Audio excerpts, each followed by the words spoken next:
गुरु प्यारी साध संगत जी, राधा स्वामी जी।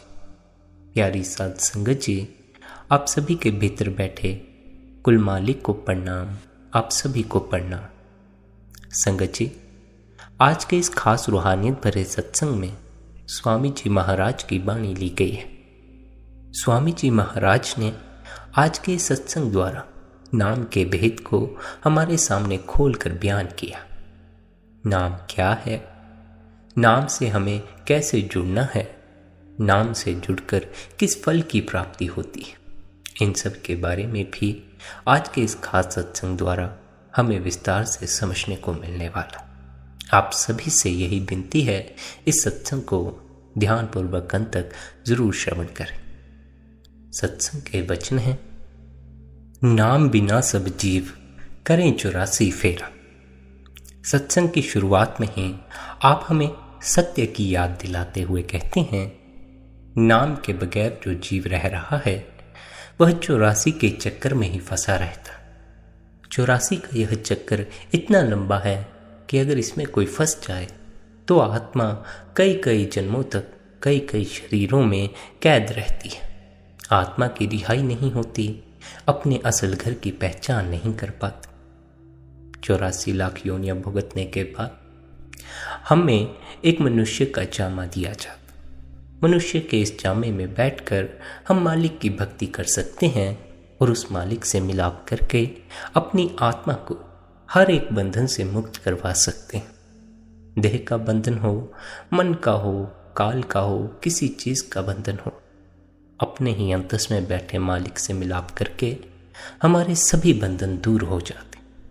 हम सभी बंधनों में जकड़े हुए हैं, बंधन हमारे दुख का कारण बनते जा रहे हैं। इन संसारिक बंधनों में उलझकर हमारा जो देह का मोह है वह और भी मजबूत होता चला जाता। फिर अगर मनुष्य देह ना मिली तो देह का मारा जीव अन्य देह की खोज में 84 के चक्कर काटता फिरता। इसलिए स्वामी जी महाराज हमें पहले ही चेता देते। वे हमें कहते हैं, ऐ प्यारे, तुझे यह मनुष्य जन्म मिला है। यह मत सोचना यह बड़ी आसानी से मिला हुआ। नहीं, यह जन्म इतनी आसानी से नहीं मिलता। यह जामा, यह मनुष्य का शरीर उस कुल मालिक की कृपा से हमें मिलता। इसमें बैठकर हमें उससे मिलाप करना होता है। यहाँ तक तो बात हमारे पल्ले पड़ जाती है, लेकिन यह मिलाप होगा कैसे, कैसे किया जाए, इसकी समझ हमें नहीं आती। इसका भेद स्पष्ट करते हुए स्वामी जी महाराज हमें समझाते हैं कि हमें अपने ही इस शरीर के भीतर जो नाम गूंज रहा है, धुनात्मक नाम, उससे अपनी सुरत को जोड़ देना। उस नाम में जब हम अपनी सुरत को लीन करेंगे तो उससे हमें भी सुख की प्राप्ति होगी। साथ ही साथ हम जिनसे मिलेंगे, जिनके बीच रहेंगे, उन्हें भी सुख की प्राप्ति होगी, वे भी शांति का अनुभव करेंगे। हो सकता है बहुत से जीव आपको देखकर भी ध्यान के मार्ग पर चलना शुरू कर दें, लेकिन वह कब होगा अगर उन्हें आप में शांति या सुख की झलक मिले। आप निरंतर भजन सिमरन करते हैं, ध्यान में बैठते हैं, लेकिन चिड़चिड़ापन है, गुस्सा है, तो फिर कोई आपको देखकर भजन सिमरन में क्यों बैठना चाहेगा। जब आपको ही कुछ प्राप्त नहीं हुआ तो दूसरा कहेगा मुझे क्या प्राप्त हो जाएगा। इसलिए अक्सर संत महात्मा हमें दूसरों को उपदेश देने से रोकते हैं। कहते हैं, दूसरों को ज्ञान मत दो, बल्कि खुद कमाई करो और अपने भीतर उतर कर नाम से जुड़ जाओ। जब तुम नाम से जुड़ गए, तुमने आनंद पा लिया, तो दूसरे तुम्हें देखकर अपने आप ही ध्यान मार्ग पर चलना शुरू कर देंगे। लेकिन तुम तो खुद ही दुखी हो, तुम तो खुद ही सुखी नहीं हो, फिर दूसरों को सुखी कैसे कर पाओ। सुखी होने का तरीका समझाते हुए आप हमें समझाते हैं कि ऐ प्यारे, अपनी सुरत को नाम से जोड़ो। नाम क्या है अब इसकी हमें समझ नहीं। आप इसका भेद भी स्पष्ट करते हैं। नाम की महिमा, नाम के गुण हमारे सामने रखते हुए आप कहते हैं, वह ताकत जो सारी दुनिया को पैदा करती है, सारे संसार की रक्षा करती है, संत उसको नाम या शब्द कहते हैं। उसी नाम, उसी शब्द को वेद नाद कहते हैं, ऋषि मुनि उसी शब्द को आकाशवाणी कहते हैं, हजरत ईसा उसी नाम उसी शब्द को वर्ड कहते हैं, और मुसलमान फकीर उसे बांगे आसमानी या कलामे इलाही कहते हैं। केवल शब्दों का भेद है, लेकिन इशारा भीतर गूंजते उस नाद पर है, भीतर गूंजते उस शब्द पर है, जिससे जुड़कर लिव मालिक से जुड़ जाती है, जिससे जुड़कर अपने घर वापसी हो जाती है। हमारे भीतर जो धुन गूंज रही है वह कोई भाषा नहीं है, हमारे भीतर जो नाम गूंज रहा है वह किसी भाषा में नहीं आता। जुबान में वह ताकत नहीं कि वह मुक्ति देने वाले उस नाम की महिमा कर सके। जुबान दोबारा तो केवल उस नाम की ओर इशारा किया जा सकता। जिसे भी उस नाम का अनुभव करना हो, उस शब्द उस आकाशवाणी का अनुभव करना हो, उसे भीतर उतर जाना होगा, उसे निरंतर ध्यान, निरंतर भजन बंदगी में बैठना होगा। सत्संग सुनकर, किताबें पढ़कर नाम की खबर नहीं लग जाती, अनहद नाद या शब्द की खबर नहीं लग जाती, आकाशवाणी या बांगे आसमानी की खबर नहीं लग जाती। यदि सत्संग सुनकर भीतर गूंजते उस शब्द की खबर लग जाती तो कितने ही लोग अब तक शब्द से जुड़ चुके होते, कितने ही जीव हैं जो गुरु के सत्संग में जाते। क्या सभी को शब्द की खबर लग गई? क्या सभी का नाम से मिलाप हो गया? नहीं, सभी का नहीं हो पाए। सभी का शब्द से मिलाप नहीं हो पाता, सभी का नाम से मिलाप नहीं हो पाता। कितनी ही नाम से भरी हुई किताबें पढ़ लो, कितनी ही युक्तियां ले लो, कितना ही अभ्यास करो, अगर नीयत में खोट है तो मालिक उस शब्द की ताकत नहीं बख्शता। जिनकी नीयत में खोट होता है, जो दूसरों का बुरा चाहते हैं, जिनके भीतर दूसरों के प्रति निंदा की भावना, जो दूसरों पर जोर जबरदस्तियां करते हैं, मालिक उनके हाथ में शब्द की ताकत नहीं देता, नाम की वह ताकत नहीं देता। इसलिए संत सद्गुरु सबसे पहला उपदेश देते हैं कि जीव को चाहिए कि वह अपने विचारों की शुद्धि करे, अपने भीतर मलिनता न रखे, दूसरों के प्रति गलत तरह की सोच न रखे। जिसके भीतर दूसरों के प्रति गलत तरह की सोच होती है वह नाम की दौलत से वंचित रह जाता है। जो नाम की दौलत से वंचित रह जाएगा वह आवागमन से छुटकारा कैसे पा सकता? जो आवागमन में फंसा हुआ है वह दुख में पड़ा रहेगा। दुख से मुक्त होने के लिए, दुख से ऊपर उठने के लिए आवश्यक है कि हम अपने भीतर गूंजते उस नाम से जुड़ जाएं, उस शब्द से जुड़ जाएं। उससे जुड़कर हमारा संसार से संपर्क टूट जाता है, संसार से संबंध टूट जाता है, संसारिक परेशानियों, संसारिक दुखों से हमारा संबंध टूट जाता है। उस शब्द से जुड़कर हमारा संबंध मालिक से जुड़ता है, मालिक से जुड़कर हमें चैन पड़ता है, मालिक से जुड़कर हमें सुख का अनुभव होता है। जब तक हम संसार से जुड़े हुए हैं तब तक हम दुख में पड़े रहते हैं, चिंता में पड़े रहते हैं, परेशानी में पड़े रहते हैं। यही कारण है कि बार बार संत सद्गुरु आते हैं। वह परमात्मा नया नया जामा लेकर सद्गुरु के रूप में आता है और हमें जगाता है, हमें समझाता है। वह परमात्मा आता है और हमें समझाता है कि हमें दुख में पड़े रहने की कोई आवश्यकता नहीं। वह परमात्मा आकर हमें समझाता है कि हम अपने भीतर उस शब्द से जुड़ जाएं और उस मालिक से जुड़कर अपने जीवन को सुखद बना लें। लेकिन हम मालिक से जुड़ते नहीं, हम भीतर उतरते नहीं, भीतर उतरने के लिए कुछ भी नहीं करते और उस शब्द से जुड़ नहीं पाते, जिस कारण हमारे जीवन का दुख बरकरार रहता है, हमारे जीवन में परेशानी बरकरार रहती है। सतगुरु हमें जो आनंद देना चाहता है, जो सुख देना चाहता है, जो चैन देना चाहता है, वो अकारण मिलने वाला सुख है। उसके लिए किसी कारण की आवश्यकता नहीं पड़ती। वह अकारण मिलने वाला चैन है, उसके लिए किसी कारण की आवश्यकता नहीं पड़ती। लेकिन हम जो सुख खोज रहे हैं, धन में, पद में, बच्चों में या अपने मकान में हम जो चैन खोज रहे हैं, उसके पीछे कोई कारण है।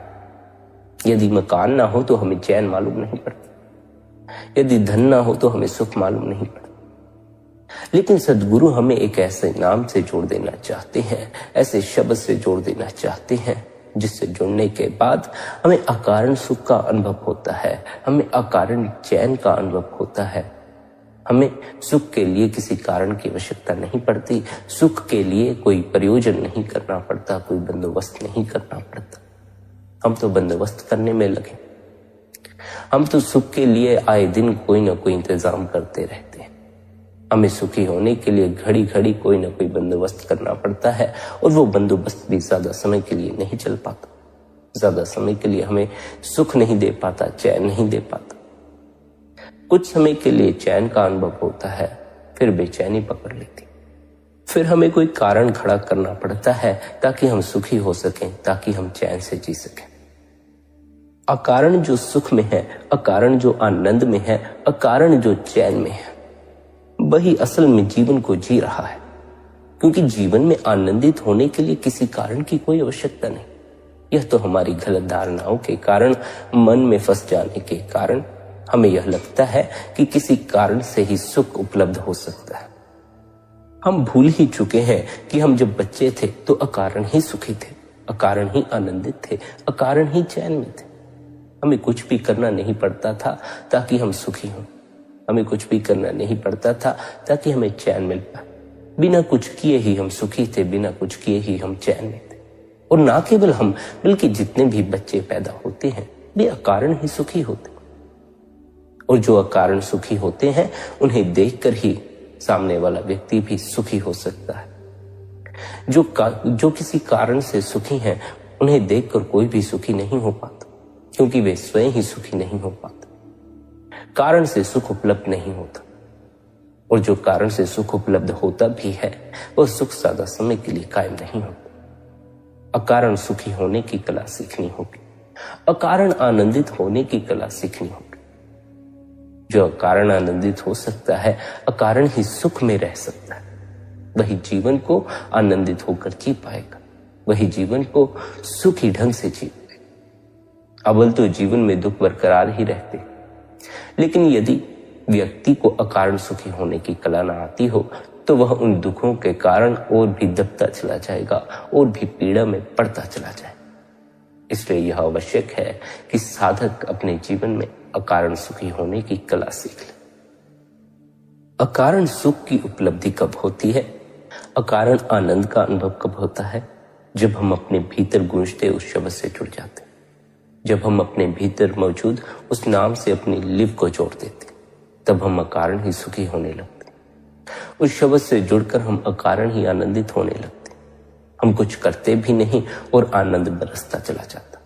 हमें कुछ करने की आवश्यकता नहीं पड़ती और सुख बरसता चला जाता। वह शब्द साधक को ऐसा मतमस्त कर देता है कि साधक कई कई घंटों के लिए ध्यान में चला जाता। साधक की आंखें नहीं खुल पाती। वह शब्द आपको ऐसा मतमस्त कर देता है कि आपकी समझ काम करना बंद कर जाती है। वह शब्द ऐसा आपको मदमस्त कर देता है कि आपका मन ठहर जाता है, आपके विचार ठहर जाते हैं। जब आपकी समझ काम करना बंद कर जाती है तब आपको अपनी समझ से परे के आयाम की खबर लगती है। जब हम अपनी समझ को छोड़ते हैं तब कहीं जाकर भीतर जो ज्ञान का द्वार है वह खुलता है। जब तक हम अपनी समझ को नहीं छोड़ते तब तक जो भीतर ज्ञान का द्वार है वह बंद ही रहता है। प्रत्येक व्यक्ति के भीतर ज्ञान का द्वार है। जब तक व्यक्ति उस द्वार तक नहीं पहुंचता तब तक वह चाहे कितने ही सत्संग सुनता रहे, किसी भी पूरे सद्गुरु से मिलता रहे, उसे भीतर का ज्ञान स्वयं से उपलब्ध नहीं हो पाएगा, भीतर की समझ स्वयं से नहीं आ पाए। वह ज्ञान उसकी समझ तक ही सीमित रह जाएगा, उसे भीतर का अनुभव नहीं हो पाए। भीतर जो ज्ञान का द्वार है उसके खोलने के लिए आवश्यक है कि आप जब भीतर उतरें, जब आप ध्यान में जाएं, तो आप बाहर की समझ लेकर ना जाएं, बाहर का ज्ञान लेकर भीतर ना जाएं। बाहर का ज्ञान, बाहर की समझ, संसार का ज्ञान, संसार की समझ, संसार के कर्म कांडों की समझ, संसारिक विधियों की समझ, ये सारी समझ संसार तक ही सीमित है, शरीर तक ही सीमित है। भीतर समझ का कोई काम नहीं, भीतर ज्ञान का कोई काम नहीं। भीतर आपके ज्ञान का द्वार है। जब आप भीतर अज्ञानी होकर जाते हैं तो वह ज्ञान का द्वार खुलना शुरू होता है और आपको अपने आप से ही ज्ञान होता चला जाता है। लेकिन जो भीतर ज्ञानी होकर चले जाते हैं उनके लिए भीतर ज्ञान का द्वार नहीं खुल पाता और उन्हें भीतर का ज्ञान नहीं हो पाता। जब भी भीतर उतरो तो अज्ञानी होकर उतरो। संसार का ज्ञान संसार तक ही सीमित रह सकता है। संसार का ज्ञान भीतर किसी काम ना पड़े, इसलिए संसारी ज्ञान को भीतर की यात्रा पर लेकर मत चल। भीतर की यात्रा पर अज्ञानी होकर ही चला जा सकता। जो अज्ञानी होकर भीतर की यात्रा पर चलते हैं वे उस परमात्मा तक पहुंच जाते हैं, लेकिन जो ज्ञानी होकर भीतर की यात्रा पर चलते हैं वे उस परमात्मा से बड़ी दूर निकल जाते हैं। फिर उन्हें लौट कर आने में काफी लंबा समय लग जाता। इसलिए इतनी दूर मत निकल जाना, अपने मन को इतना दूर मत ले जाना कि यात्रा लंबी हो जाए, लौट कर आते आते काफी समय लग जाए। इस संसार में समय का कोई भरोसा नहीं। हमें कितना समय मिला है हमें इसकी कोई खबर नहीं। कितने समय के लिए यहाँ वास करना है इसका हमें कोई पता। हो सकता है हमारे पास आज का ही समय हो सकता है हमारे पास कुछ सालों का ही समय, और यह भी हो सकता है कि हमारे पास कुछ घंटों का ही समय। हम मन में इस कदर जीते हैं कि हम सत्य को स्वीकार नहीं करते, हम भ्रम में ही पड़े रहते। हम इस सत्य को स्वीकार कभी नहीं करते कि जीवन हमारे हाथ में नहीं, अब गया कि तब गया वाली बात है। हम तो सोचते हैं जीवन हमारे हाथ में है, जब तक हम चाहेंगे जीते चले जाएं। अगर ऐसा ही होता तो न जाने कितने लोग इस संसार में हो। वे भी यही चाहते थे कि वे जीते चले जाएं, लेकिन कोई भी जीता नहीं चला जाता। यहाँ सदा जीने का कोई उपाय नहीं। कुछ घड़ियां हैं, कुछ घड़ियां आनंद से जी लो, कुछ घड़ियां सुख से जी लो, कुछ घड़ियां उस मालिक से जुड़कर जी लो। उस मालिक से जुड़कर जीने का अर्थ इतना ही है कि आप सुख से अपने जीवन को बिता सकें, आनंद से अपने जीवन को बिता सकें। मालिक से जुड़ने का अर्थ यह नहीं है कि आप मालिक की पूजा प्रार्थना में ही सारा दिन लगे रहे। यदि आप मालिक की पूजा प्रार्थना में ही लगे रहे तब फिर भला आप जीवन को जी कैसे पाएंगे? जीवन को जीने का आपको समय मिलेगा कब? और जिसने जीवन को नहीं जिया फिर तो उसने मनुष्य के इस जामे को ही बर्बाद कर दिया, क्योंकि असल में तो मालिक ने हमें इस सृष्टि में जीवन जीने के लिए भेजा है। मालिक से जुड़ने का अर्थ है कि हम मालिक से जुड़कर अपने जीवन को और भी बेहतर ढंग से जी सकें, और भी हिम्मत से जी सकें, और भी आनंद और भी सुख से जी सकें, और अकारण सुख से जी सकें। हमें सुखी होने के लिए किसी कारण की आवश्यकता ना पड़े। हमें तो सुखी होने के लिए बड़ी मेहनत करनी पड़ती। हमें तो आनंदित होने के लिए न जाने पहले कितना दुख उठाना पड़ता है। संसार से जुड़कर अकारण आनंद का अनुभव नहीं हो पाता। संसार से जुड़कर भीतर मन को पकड़कर अकारण सुख का अनुभव नहीं हो पाता। मालिक से मिलाप करके ही अकारण सुख जीवन में उपलब्ध हो पाता है। और हम सब यही चाहते हैं कि हमारे जीवन में अकारण ही सुख हो। हम भी घड़ी घड़ी सुख के लिए प्रयास करके दुखी हो चुके हैं, घड़ी घड़ी आनंद के लिए प्रयास करके थक चुके। अब हम में भी इतनी हिम्मत नहीं बची कि हम अपने लिए बार बार सुख का बंदोबस्त कर सके। अब हमारे पास भी इतने मार्ग नहीं बचे कि हम बार बार अपने लिए आनंद का बंदोबस्त कर सके। और जैसे जैसे यह जामा बूढ़ा होता चला जाएगा, जैसे जैसे उम्र बढ़ती चली जाएगी, वैसे वैसे सुख के बंदोबस्त करना और भी कठिन होता चला जाएगा। वैसे वैसे आनंद के लिए कुछ कर पाना बड़ा ही मुश्किल हो जाएगा।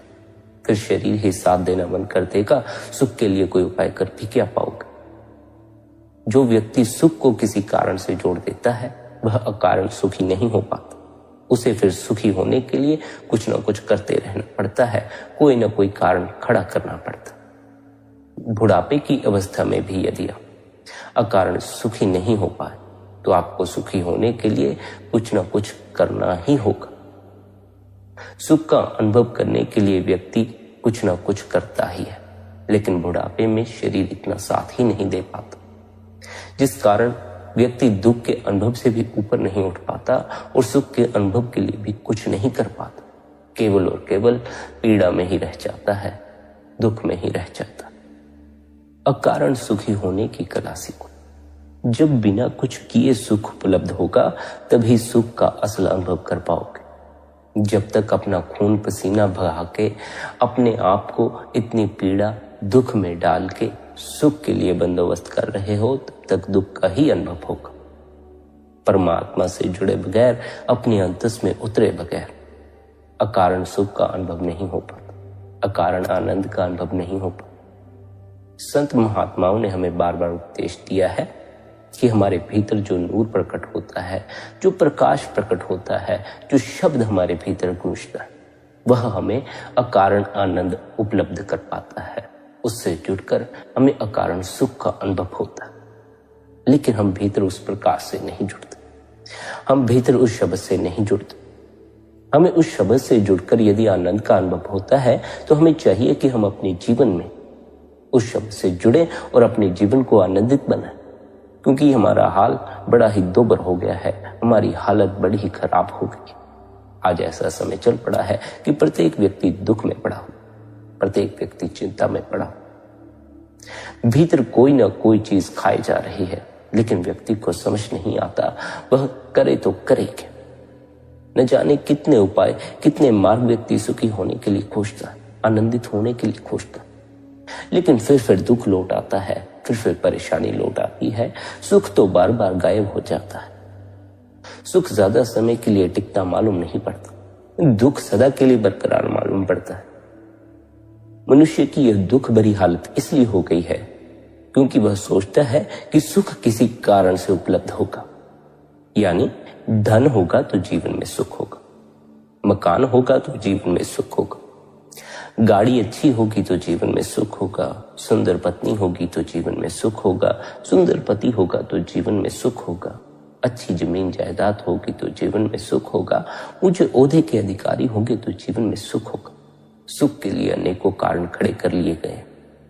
जब तक कारण पूरे न हो जाएंगे तब तक सुख का अनुभव भी नहीं हो पाए। जो व्यक्ति कारण खड़े कर लेता है उसको पहले उस चीज को उपलब्ध करना पड़ता है, तब कहीं जाकर क्षण भर के लिए सुख का अनुभव होता। लेकिन एक ऐसी अवस्था भी इस जीवन में मौजूद है जहां कुछ भी उपलब्ध करने की आवश्यकता नहीं पड़ती, कुछ भी करने की आवश्यकता नहीं पड़ती, फिर भी बिना कुछ किए बगैर जीवन में सुख का अनुभव होता ही रहता है, आनंद का अनुभव होता ही रहता है, और यह अनुभव आपको अपने भीतर होता है। इस अनुभव का बाहरी चीजों से कोई संबंध नहीं, बाहरी संसार, बाहरी पदार्थों, धन, मकान, गाड़ी, बच्चों, पत्नी, पति, किसी से कोई संबंध नहीं। यह आनंद केवल और केवल आपके अपने अंतस में बरसता है। आपको भीतर इस आनंद का अनुभव होता है। इस आनंद का अनुभव करने के लिए आपको बाहरी किसी चीज की आवश्यकता नहीं, अपने भीतर उतर जाना मात्र ही आपके लिए पर्याप्त हो जाता है। संत महात्माओं ने हमें इसी आनंद को हासिल करने का उपदेश दिया है ताकि हमें बाहर भटकना ना पड़े सुख की खोज में, अनेकों प्रयास ना करने पड़े, अनेकों मार्गों पर सुख खोजना ना पड़े। जब हमारे भीतर ही सुख का भंडार भरा पड़ा है तो हम बाहर उसे क्यों खोजते फिरें? बाहर खोजने में ही दुख प्रकट हो जाता, क्योंकि बाहर खोजने में कारण खड़े करने पड़ते। आज तो संसार में सुख के लिए कई कारण खड़े कर लिए गए। यदि कोई व्यक्ति सुखी होने के लिए अपने भीतर कारण की आकांक्षा बिठा लेगा तो जब तक वह उसे हासिल नहीं कर लेगा तब तक वह सुखी हो भी नहीं पाएगा। अगर पहले ही भीतर आकांक्षा बांध लोगे, भीतर यह नींव खड़ी कर लोगे कि धन हासिल करने से सुख मिलता है, तो पहली तो बात यह है कि तब तक सुख का अनुभव नहीं होगा जब तक धन हासिल नहीं हो। और दूसरी बात यह है कि जब धन हासिल हो भी जाता है तब भी कोई सुख का अनुभव नहीं होता है, और नाम मात्र धन, संसार में कुछ भी हासिल करते रहो। इस भ्रम में मत पड़े रहना कि धन ही गलत है, धन से ही दुष्परिणाम होते, धन ही बाहर भटकाता है। नहीं, प्रत्येक चीज जो बाहर है वह आपको बाहर की तरफ भटकाती ले जाती है और बाहर ही बाहर उलझाए रखती है। बाहर ही बाहर भटकते रहकर आप दुख पाते। बाहर भटकने का अर्थ है कि अपने इस शरीर से बाहर सुख की खोज कर, अपने इस शरीर से बाहर परमात्मा की खोज करना, अपने इस शरीर से बाहर आनंद की खोज करना। आपके इस शरीर से बाहर जितने सुख के मार्ग हैं वे या तो संसारिक पदार्थों द्वारा उपलब्ध होते हैं, संसारिक लोगों द्वारा उपलब्ध होते हैं, या इस संसार से ही उपलब्ध होते हैं। बाहर से जो सुखी होना चाहता है उसे किसी न किसी चीज की उपलब्धि की आवश्यकता पड़ेगी, किसी दूसरी चीज की मौजूदगी की आवश्यकता पड़ेगी। लेकिन जो भीतर से आनंदित हो जाता है उसे किसी चीज की आवश्यकता नहीं रह जाती, उसे किसी व्यक्ति की आवश्यकता नहीं रह जाती, किसी पदार्थ की आवश्यकता नहीं रह जाती। उसे तो अपने मन तक की आवश्यकता नहीं रह जाती, वह अपने भीतर के आनंद में इस कदर डूब जाता। आपके भीतर आनंद बरसता है, सुख बरसता है और अकारण बरसता है। उस सुख को हासिल करने के लिए आपको कुछ करने की आवश्यकता भी नहीं पड़ती, आपके भीतर ही मौजूद है। उस सुख में डुबकी लगाइए, उस आनंद में डुबकी लगाइए, अपने भीतर डुबकी लगाइए। आपका बाहर का जीवन, संसारिक जीवन भी आनंदित होने लगेगा। भीतर के सुख में यदि डुबकी लग जाए तो फिर बाहर संसारिक जीवन भी सुखी होने लगता।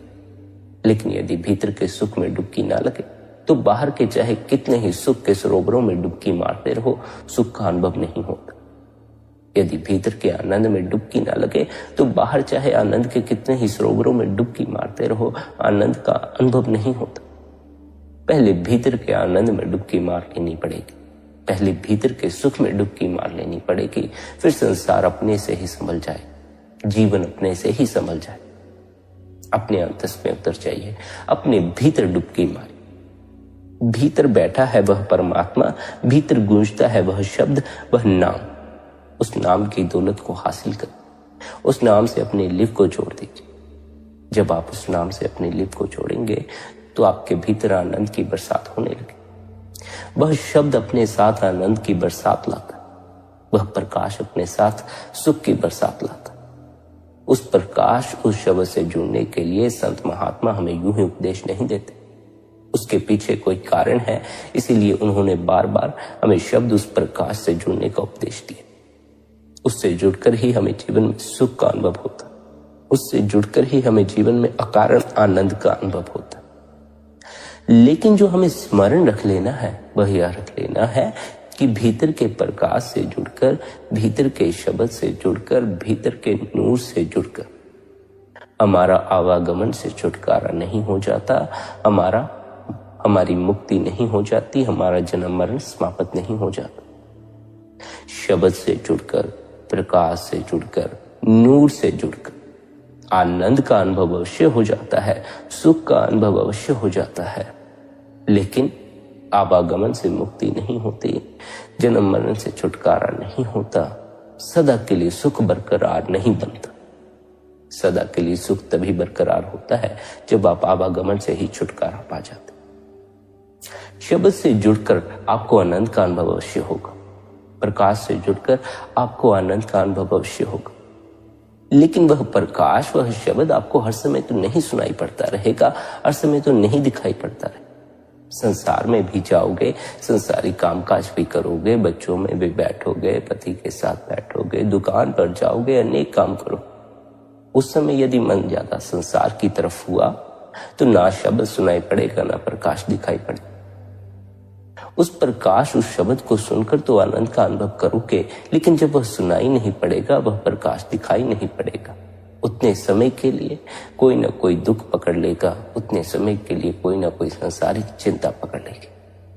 इसलिए संत हमें क्या समझाते हैं कि यदि सदा के लिए सुखी हो जाना है तो इस शब्द के जरिए, इस प्रकाश के जरिए उस तत्व को जान लो, उस आत्मा को जान लो जो भीतर प्रकट होते इस प्रकाश को देखती है, जो भीतर गूंजते इस शब्द को सुनती है। उस आत्मा को जान लो जो आपकी आंखों द्वारा बाहर के दृश्य देखती है। उस आत्मा को जान लो जो आपके कानों द्वारा बाहर की आवाजों को सुनती।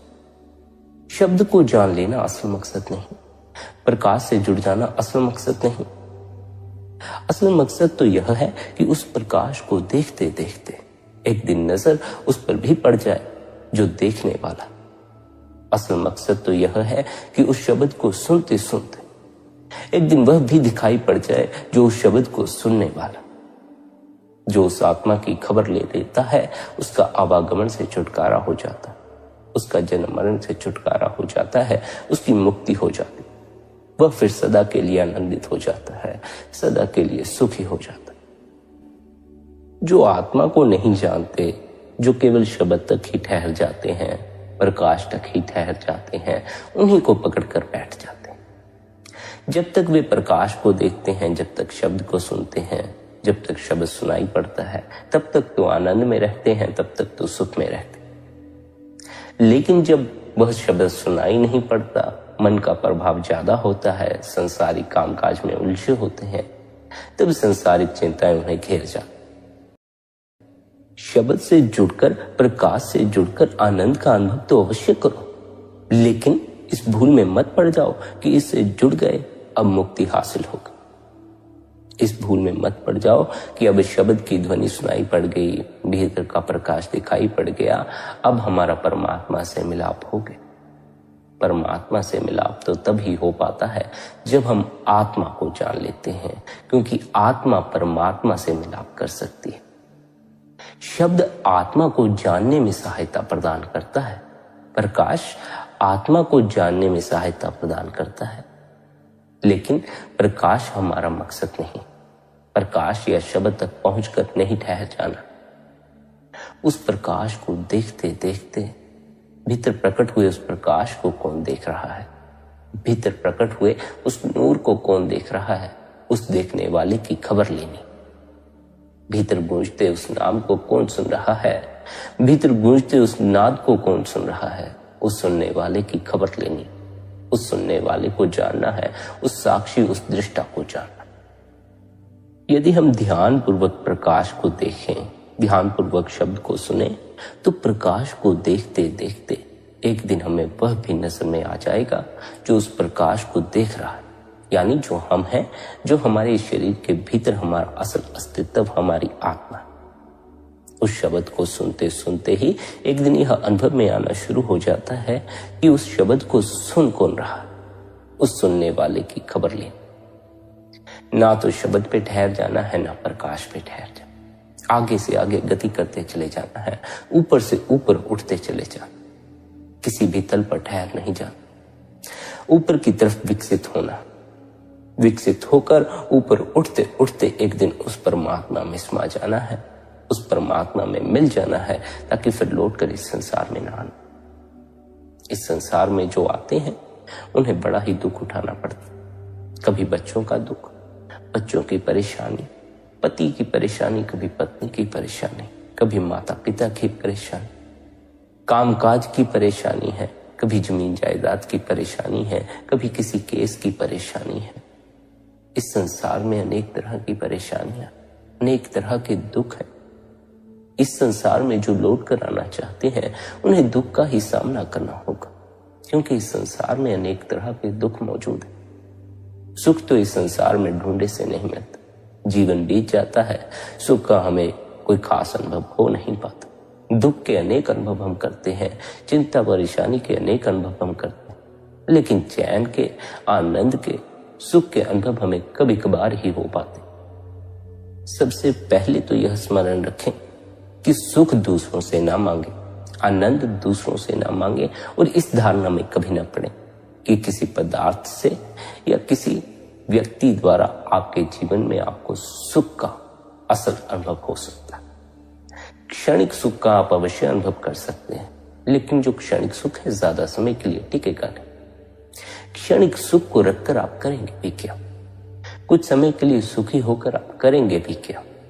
सदा के लिए सुखी हो जाएं तब तो कोई बात भी है, तब तो जीवन को जीने का आनंद भी है।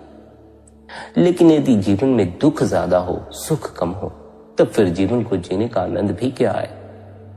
जीवन में सुख का अनुभव तो हो, जीवन में आनंद का अनुभव तो हो, तब कहीं जाकर जीवन को जिया जा सकता, अपने भीतर उतरकर उस सुख का अनुभव किया जा सकता है कि आप अपने जीवन को सुखी सुखी व्यतीत करें।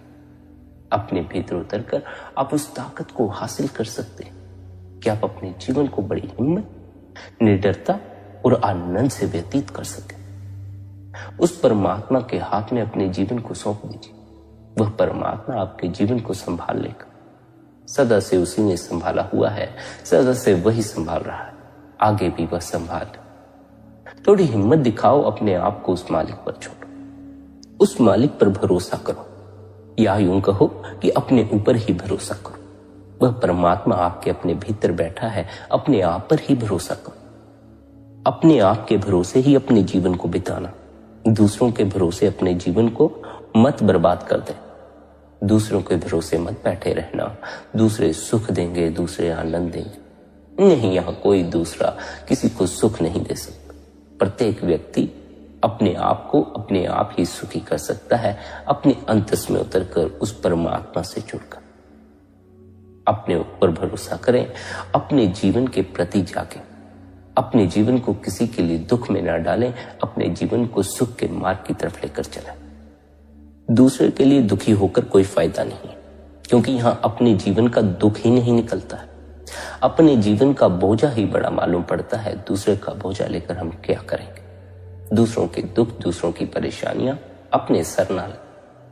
सेवा भाव से दूसरों के साथ अवश्य रहें, दूसरों की सेवा अवश्य करें, लेकिन दूसरों के बोझे अपने सर लेने की कोई आवश्यकता नहीं, दूसरों की चिंताएं अपने सर लेने की कोई आवश्यकता नहीं। हम दूसरों में उलझे रहते हैं यह सोचकर कि यदि हम दूसरों के साथ नहीं रहेंगे तो हमारा दुख के समय में साथ कौन दे। लेकिन यदि हम अपने जीवन को गौर से देखें तो दूसरों के साथ रह रहकर ही हमारे जीवन में दुख अधिक बढ़ गया। दूसरों का साथ हमें सुख में तो कभी नहीं मिलता, सुख में तो कोई साथ नहीं देता, दुख में प्रत्येक व्यक्ति साथ देने आ जाता। जीवन इतनी विराट घटना है कि हमें अपने ऊपर भरोसा ही नहीं हो पाता कि हम अपने इस जीवन को अपने हाथों से संभाल पाएंगे, अपने आप संभाल पाएंगे। हम दूसरों के भरोसे हो के जीते, अपने ऊपर भरोसा करिए। यही कारण है कि सद्गुरु आपको बार बार समझाता है कि उस परमात्मा से जुड़ जाइए। कहने का अर्थ यही है कि अपने ऊपर भरोसा करिए, आप ही के भीतर वह परमात्मा मौजूद है, उस परमात्मा पे भरोसा करिए। उससे जब आप जुड़ जाएंगे तो दूसरों के भरोसे बैठने की आवश्यकता नहीं पड़ेगी, तब आपको किसी सहारे की आवश्यकता नहीं पड़ेगी। तब उस परमात्मा का भरोसा, उसका सहारा ही आपके लिए इस संसार में विचरने को काफी। ना तो इस संसार में कोई सुख में आपका साथ दे सकता है, ना दुख में आपका साथ दे सकता है। अबल तो सुख में कोई साथ देता ही नहीं, दुख में ही सभी साथ देते। सुख में तो सुखी व्यक्ति को देखकर तो दूसरा जलता ही है। आपके सुख को देखकर दूसरे जलते ही रहेंगे, उनके जलने की परवाह न करें। आप अपने सुख की फिक्र करें, दूसरों के कारण अपने सुख को बर्बाद ना करें। सुख में तो दूसरे कभी साथ देते नहीं, लेकिन दुख में अवश्य देने आ जाते हैं। बेसहारे को सहारा देने सब पहुंच जाते, दिलासे देने सब पहुंच जाते। यदि इतना विराट जीवन मालिक ने आपके हाथ में सौंपा है तो बेसहारे नहीं, आप उस परमात्मा के अंश हैं, आप ही परमात्मा हैं। आप बेसहारा नहीं हैं जो इन लोगों से सहारा मांगे। आपके पास उस परमात्मा का सहारा है, उसी के सहारे को ताकें, उसी के सहारे के आश्रय अपने जीवन को व्यतीत करें। वह परमात्मा सबसे श्रेष्ठ है। जिसने उसका साथ लिया उसे जीवन में किसी तरह की कोई समस्या नहीं आती, उसे जीवन में किसी तरह की कोई दिक्कत नहीं आती, कोई परेशानी नहीं आती। उस परमात्मा का सहारा बाहर भटकते मन से नहीं मिलता। उस परमात्मा का सहारा तब मिलता है जब आप अपने अंतस में उतरते हैं, अपने भीतर उतरते हैं। इस मन से परे जो है वह आत्मा, उस आत्मा की खबर लेते हैं। उस आत्मा को जानकर परमात्मा में समाया जा सकता है। उस आत्मा का अनुभव करके परमात्मा का अनुभव किया जा सकता है। उस आत्मा का अनुभव करने के लिए सद्गुरु हमें शब्द से जोड़ देते हैं, प्रकाश से जोड़ देते हैं। सद्गुरु हमें अभ्यास की युक्ति थमा देते हैं, नाम दे देते हैं, कहते हैं कि इसका जप करो, इस अभ्यास को निरंतर करो, भीतर शब्द प्रकट हो जाएगा, प्रकाश प्रकट हो जाएगा। फिर उससे अपनी लिप को जोड़ दो, उससे अपने ख्याल को जोड़ दो। उस शब्द से जब अपनी लिप को जोड़ दोगे तब एक तो यह होगा कि आनंद का अनुभव जीवन में होने लग जाएगा, सुख का अनुभव जीवन में होने लग जाएगा। दूसरा यह होगा कि वह शब्द आत्मा का अनुभव करवा देगा। लेकिन यह समझ लेना बड़ा जरूरी है कि हमें असल में अनुभव करना किस चीज का, हमें अपनी आत्मा का अनुभव करना। बहुत से साधक शब्द पर ही अटक जाते हैं, बहुत से साधक प्रकाश में ही उलझ जाते हैं। वे सोच लेते हैं, वे समझ लेते हैं कि शब्द से जुड़ जाना ही हमारा मकसद। वे बस उस धुन को ही सुनते रहते हैं, उनका ध्यान उस धुन की तरफ ही रह जाता। ध्यान अपने को उस तत्व की तरफ धीरे धीरे मोड़ना है जो उस धुन को सुन रहा है। हम तो शब्द तक ही सीमित रह जाते, हमारा ध्यान शब्द में ही अटका रह जाता। हमें जो भीतर प्रकाश नजर आता है उस प्रकाश से जुड़ जाना ही केवल मकसद नहीं है। उसे देखते रहना ही मकसद नहीं है। उसे देखते रहने से आनंद का अनुभव अवश्य हो जाएगा, लेकिन उसे देखते रहने से आत्मा का अनुभव नहीं होगा। उसे देखते रहने से, उसे उस प्रकाश को देखने से धीरे धीरे अपने भीतर इस होश को जगाना है कि इस प्रकाश को देख कौन रहा है, इस शब्द धुन को सुन कौन रहा है। वह जो भीतर बैठकर प्रकाश को देख रहा है, शब्द की धुन को सुन रहा है, उस सुनने वाले को पकड़ लो, उस देखने वाले को जान लो। उसे जानकर आवागमन से छुटकारा हो जाएगा। अपनी आत्मा को जानकर जन्म मरण से छुटकारा हो जाएगा। संसार के इस बंधन से छुटकारा हो जाएगा। उस परमात्मा से मिलाप हो जाएगा। आत्मा परमात्मा में समा सकती। आत्मा की खबर लो, परमात्मा में समा जाओ। ना तो शब्द पर ठहर जाओ, ना प्रकाश पर ठहर जाओ, ना नूर पर ठहर जाओ, बल्कि उनकी सहायता द्वारा उसे जान लो जो उस प्रकाश से जुड़ा, जो उस शब्द से जुड़ा। यही सारा भेद है।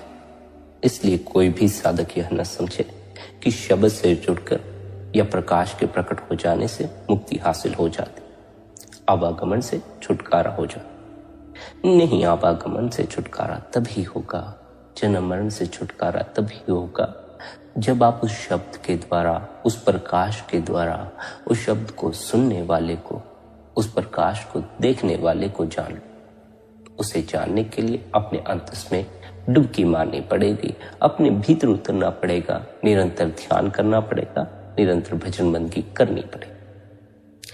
आलस्य करोगे तो अंतस की खबर ना लग पाएगी, फिर मन भीतर ठहर ना पाएगा, बाहर ही बाहर भटकते रहोगे, बाहर के जगत का अनुभव होता रहेगा।